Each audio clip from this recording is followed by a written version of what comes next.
저는 그냥 이제 포기하겠다. 네 새끼 치료해줄게, 살려줄게. 걱정하지 말고 울지 마라. 저도 이제 출산을 해봤지만 이게 뭐 어떤 마음이셨을지 사실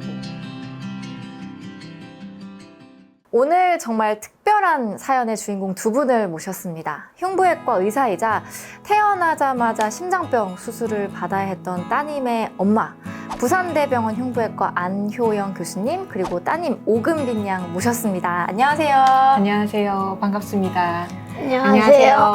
네. 먼저 두 분의 소개를 한 분씩 제가 좀 부탁드리겠습니다. 네, 반갑습니다. 저는 부산대병원 흉부외과에서 일하고 있는 안효영이라고 합니다.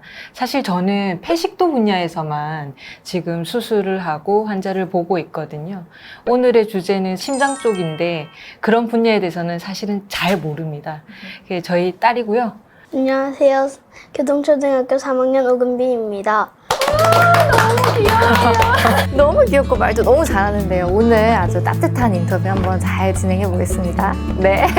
먼저 교수님, 소아선천성 심장병에 대해서 좀 간단하게 설명해 주시면 좋을 것 같은데요. 선천적으로 심장이 해부학적인 구조가 이상하게 변형이 되어서 생기는 질환인데 굉장히 다양하게 분포되어 있습니다.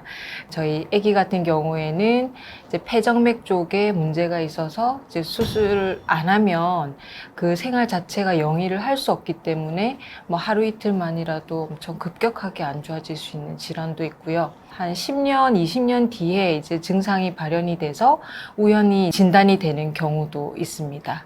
지금은 너무 이제 밝고 너무 건강하고 너무 예쁘게 어엿하게 잘 자라 주었는데요. 우리 이 따님이 태어나자마자 이 선천성 심장병 수술을 해야 된다는 소식을 들으셨다고 제가 이야기를 좀 들었습니다. 그 당시 상황에 대해서 좀 설명을 주시면 좋을 것 같은데요. 네. 사실 이제 제가 그때 펠로우 시절이었거든요. 첫째는 너무 건강하게 태어나서 걱정 없이 키우고 했는데 둘째도 이제 산전 초음파에서는 전혀 문제가 없었고 태어날 때까지도 완전 정상 아기라고 생각을 해서 낳았고 제가 대학병원에서 근무를 하다가 보니까 대학병원 산부인과에서 낳게 되었죠. 첫 단추를 잘 잠궜던 것 같아요. 은빈이가 태어나서 정상 아기였기 때문에 정상 신생아실에 가서 있었겠죠. 저는 이제 그때 이제 마취가 덜 깬 상태에서 막 이제 제정신이 아니었기 때문에 누워 있었고 그날 저녁에 갑자기 신생아실에서 전화가 왔었어요.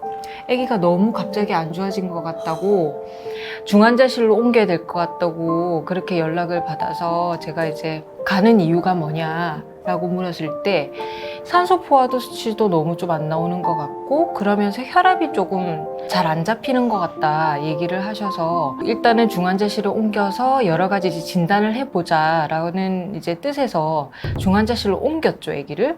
이제 우리가 3차 병원이기 때문에 그 지역에 있는 여러 신생아 중환자 애들이 몰리게 되는데 그 순간에 그 한 자리가 나지 않으면 그 중환 아기는 이제 갑자기 더 안 좋아지면서 그 자리를 확보하지 않음으로 인해 가지고 불이익을 받을 수 있는 그런 상황이었는데 은빈이가 그때 안 좋아졌을 때 그런 자리가 하나가 있었고 다행히도 그 자리를 이제 은빈이가 사용할 수 있었죠. 그래 이제 가가지고 저희가 진단을 이제 여러 가지를 했는데 새벽 한 2시, 3시쯤 됐을 때였을 겁니다. 이제 그때 담당 선생님께서 오셔가지고 어떤 약을 써도 혈압이 안 올라서 아무래도 내일 아침 되면 너무 안 좋아질 것 같으니까 그냥 아기를 앞으로 어떻게 할지 결정을 해라고 하더라고요.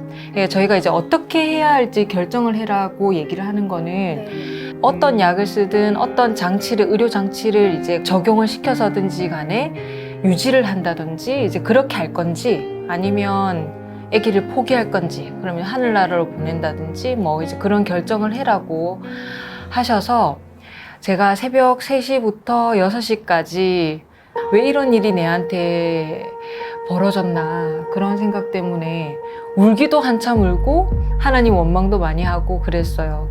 그래서 만약에 이 신생아가 어떻게 해서 좋아졌다 하더라도 그로 인해서 생기는 여러 가지 합병증 때문에 앞으로의 정상적인 삶을 영위를 할 수 없을 것이다 라고 제가 생각을 해서 그 담당 선생님하고 주치 선생님께 말씀을 드렸습니다. 저는 그냥 이제 포기하겠다. 만약에 주어진 게 이 정도까지라면 편하게 아기를 이제 떠나 보내겠다. 3시간, 4시간 만에 결정이었고 선택이었지만 지금 다시 돌아간다 하더라도 그 선택은 그렇게 했을 것 같아요. 그렇게 마음을 먹고 나니까 눈물보다는 애한테 가서 이제 인사도 해야 될 것 같고 10개월 동안 이제 뱃속에서 품었던 애를 낳자마자 이제 보내야 되니까 이제 곧 저도 이제 출산을 해봤지만 이게 뭐 어떤 마음이셨을지 사실 뭐 상상도 잘 가지가 않습니다. 또 인터뷰를 하기 전에 할지 말지 고민도 좀 했는데 흉부외과 선생이 가지고 있는 자식 중에서 질환이 있어서 그 질환 때문에 빨리 보내야 될 것 같다는 생각을 한 사람이 별로 없을 것 같아서 네, 너무 뭐 잘 알고 계셨기 때문에 이제 선택을 어렵게 하셨는데 결과적으로는 치료가 잘 돼서 이제 수술을 잘 받게 그때 되었다고 들었습니다. 네네네. 하늘이 도운 건지 새벽 한 7시쯤에 소아과에 이제 심장 파트에 계셨던 되게 유명하셨던 교수님이 계시거든요. 이형두 교수님이라는 분인데 그분이 오셔가지고 초음파를 대보더니 얘는 PAPBR이라고 해서 폐정맥 환류 이상증이라는 질환이 있습니다. 그 질환이기 때문에 치료를 하면 충분하게 애가 괜찮아질 수 있겠다라고 얘기를 하셔서 저희 이제 흉부외과 내에 있는 선천성 심장병의 대가이셨던 수술의 대가이셨던 성시찬 교수님께 의뢰가 되었고 다행히도 이제 제 얘기를 듣고 성시찬 교수님이 직접 제 방에 찾아오셔가지고 이렇게 얘기하셨어요. 내가 네 새끼 치료해줄게, 살려줄게. 걱정하지 말고 울지 마라. 그렇게 얘기를 하시더라고요. 그때 저는 그 선생님이 마치 하나님과 같은 그런 존재였어요. 수술이 불가하다고 생각했던 상태인데 이제 가능했던 상황이었던 거지요. 그렇죠. 그래서 그렇게 하고 나서 아기 상태가 너무 좋지 않아서 심장이 되게 띵띵 붓는 거예요. 부종기가 너무 심해서 지금 수술하면은 안 된다고 하시더라고요. 아기들 복막 투석을 한 이틀 정도 해서 상태를 조금 좋게 한 후에 한 이틀 뒤에 수술을 받고 한 2주 정도 회복 기간을 두고 완전 완치를 해서 퇴원을 할 수가 있었어요. 따님 태어나시고 2주 만에 처음으로 이제 안아보셨다고 네. 말씀 주셨는데 그때 심정이 좀 어떠셨어요? 그때는 오히려 덤덤하더라고요. 제 손에서 뭔가 해결을 할 수 없는 어떤 신적인 존재가 있다라는 생각을. 하늘이 도왔다 어. 이런 생각을 하셨고. 그렇죠. 은빈 양 혹시 이런 얘기 엄마한테 들으신 적 있으신지도 궁금해요. 네, 어릴 때 엄마가 들어본 적 있어요? 네, 몇 살 때 들어본 것 같아요. 옛날에 한 옛날에 5살 유치원 정도 때. 유치원? 그때 들었을 때 깜짝 놀랐을 것 같은데 마음이 좀 어땠는지 좀 기억이 나요? 아니요. 기억이 안 나요? 너무 아가여가지고.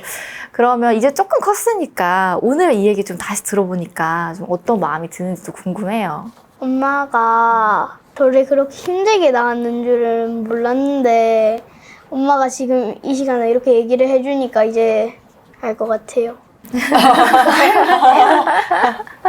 그러면 지금 너무 이렇게 건강하게 잘 자란 것처럼 보이는데 현재 따님의 예후가 어떤지 좀 궁금합니다.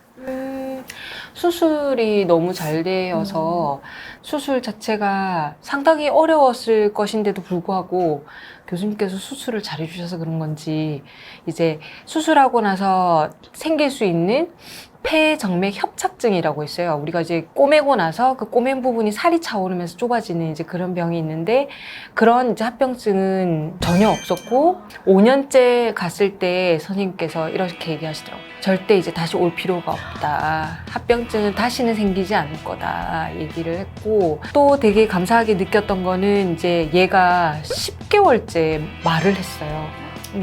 그때 제가 조금 안심을 할 수 있었어요. 장애는 아닌 것 같다. 그리고 뛰는 거, 그것도 돌전에 다 했거든요. 그쵸. 그래서 발달이 오히려 되게 빨랐어요. 빨랐어요. 그래서 다행히도 아무 문제 없이 저희 애는 클 수 있어가지고요. 사실 이 자리를 빌어서 이제 그 이형두 교수님과 성시장 교수님께 감사하다는 말씀을 표합니다. 네.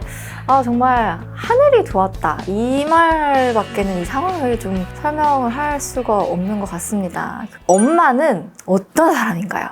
집에서는 와. 준비해왔다 이거. 아 근데 까먹어. 집에서는 맞네. 많이 놀아주고 공부도 같이 함께 해주는데 병원 일 때문에 늦게까지 일하고 계시니까 그러니까 좀 늦게 들어오는 경우도 있어서 시간이 남으면 그렇게 되는데 시간이 안 남으면 그렇게 안 돼가지고 엄마가 너무 바빠서 조금 섭섭하다, 그쵸? 네.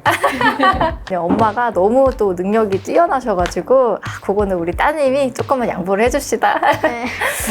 그럼 우리 따님 행복했던 순간을 좀 얘기해 줄 수 있어요? 가족 여행. 아 맞다. 가족들과 같이 여행을 가서 같이 놀고 먹고 같이 이야기하는 시간이 가장 행복한 것 같아요. 역시 가족끼리 보내는 시간이 가장 행복하다. 그럼 어디 여행? 여행을 너무 많이 가. 진짜 여행을 많이 가시나 봐요. 1년에 한 번은 가요. 가장 최근에 어디 갔었는지 조금만 얘기해 주세요. 최근에 스키장? 스키장 아직 안 갔죠? 작년. 작년이 아니라 우리 이번 연도에도 갔잖아. 어디 갔지? 오빠가 좀 도와주세요. 우리 여수 갔다, 여수. 네? 여수. 남해. 통영. 통영 아닌가? 왜 자꾸 바뀌어? 여수 통영 맞다. 응. 통영에 갔습니다. 가서 뭐 했어요? 가서 맛있는 거 먹고? 가서 뭐 해? 수영. 수영했어 우리. 우리 그 큰 풀장에서 수영했잖아. 응. 수영도 하고 수영 끝나고 맛있는 거를 많이 먹었어요. 그러면 앞으로의 꿈 혹시 있어요, 은빈이야? 엄마 병원 일 때문에 한번 주말에 갈 때 따라간 적이 있는데 그때 갔을 때 엄마가 가운 입고 환자를 하러 가는 모습이 너무 멋있어서 엄마처럼 원래 되려고 했는데 근데 엄마는 너무 좀 응급 환자가 너무 많아서 좀 긴장될 것 같아가지고 아빠는 뭐 병원 원장이라서 편하게 병원 생활을 할 수 있어서 아빠는 아빠처럼 무슨 과 의사? 마취통증의학과. 이미 과는 정해졌습니다. 너무 구체적이다. 이거 지금 금세 이룰 수 있을 것 같은데요, 느낌이. 멋있다. 우리 은빈이 아주 근데 너무 조금 똑부러지네요. 계속 꿈이 자꾸 바뀌어가지고 한 번 바뀌었던 적 있어요? 뭐 다른 거였던 적 있어요? 한 4번 정도 바뀌었어요. 진짜요? 뭐였어요? 맨 어릴 때 선생님이었다가 또 의사였다가 네. 유튜버였다가 이렇게 3번만 바뀐 거예요. 유튜버였다가 이제 마취통증의학과 선생님으로 지금 최종적인 꿈이 지금 정해졌는데 이 꿈이 앞으로 이어나갈지 또 바뀌게 될지 우리도 한번 계속 같이 지켜보겠습니다. 교수님께서는 또 흉부외과 의사로서 또 응급한 환자도 굉장히 많이 보실 것 같은데요. 참 엄마로서 의사로서 감회가 더욱더 좀 남다르실 것 같아요. 사실은 이제 그 이벤트가 있기 전과 후가 제 마음가짐이 조금 다른데 있기 전에는 어떤 힘든 상황을 최대한 회피하자. 안 좋은 환자도 빨리 퇴원했으면 좋겠고 어떻게든 내 손에서 빨리 뭔가 떠났으면 좋겠는데 이런 일을 겪고 나니까 이제 제가 바라봤던 그 성시창 교수님의 굉장히 위대한 의사 선생님의 모습을 보고 나도 저런 사람이 돼야 되겠다. 환자나 환자 보호자한테 의지를 할 수 있는 의사가 돼야 되겠다라는 생각 때문에 환자가 힘들 때 가서 해결을 해줄 수 있고 그리고 이제 제일 중요한 것은 서전으로서 수술을 잘해서 환자가 어떻게든 수술로 인해서 합병증이 발생하는 거를 최소화하자라고 생각을 하면서 이제 병원 생활에 임하고 있고 엄마 된 입장에서는 이 애들하고 같이 더 많은 시간을 공유하고 싶고 보내고 싶은데 병원 일도 있기 때문에 그만큼 시간을 투자를 못하니까 한번 이제 시간이 비어서 놀 때 확실하게 이제 놀아주자 효율성을 조금 강조하게 되었고, 저와 같이 이렇게 선천성 심장병을 앓았던 아기들을 가진 엄마들의 얘기를 조금 들어보면 이렇게 완치가 가능했던 애들 같은 경우에는 사실 이제 다 잊고 살 거예요. 그런 이제 힘들었던 순간을. 근데 완치를 못했던 애기들이 되게 많아요. 그런 애들은 1차, 2차, 3차, 4차 굉장히 많은 재수술을 거듭하게 되는데, 어렸을 때는 애기가 이제 의식이 없고 자기 의사를 이제 표현할 줄 모르니까 의사소통이 되지 않는데, 커가면서 애기가 생각을 할 수 있고 의사소통을 할 수 있으니까 엄마한테 계속 수술하기 싫다 이렇게 얘기를 하면서 표현을 하겠죠. 그런 거를 표현을 들으면서도 어쩔 수 없이 할 수밖에 없는 그런 상황에 놓인 엄마들에게는 꼭 힘내라고 전해주고 싶고요. 선천성 심장병의 수술 테크닉이 이렇게까지 발전하는 데는 우리 여러 흉부외과 선생님들의 노력이 있었기 때문에 이렇게 된 것이어서 꼭 믿고, 선생님들을 믿고 협조해 주시고, 그리고 이제 하루하루를 최대한 최선을 다해서 후회 없이 사는 게 되게 중요할 것 같아요. 정말 마지막으로 엄마한테 하고 싶은 말 한마디 해주시면 좋을 것 같아요. 엄마 낳아주셔서 정말 감사하고, 제가 이렇게 힘들게 생활을 거쳐가지고 이렇게 큰 줄은 상상도 못했는데 이 시간으로 알게 됐던 것 같으니까. 그리고 많이 사랑해주셔서 감사하고, 친구들과도 잘 어울려 지낼 테니까 걱정하지 마시고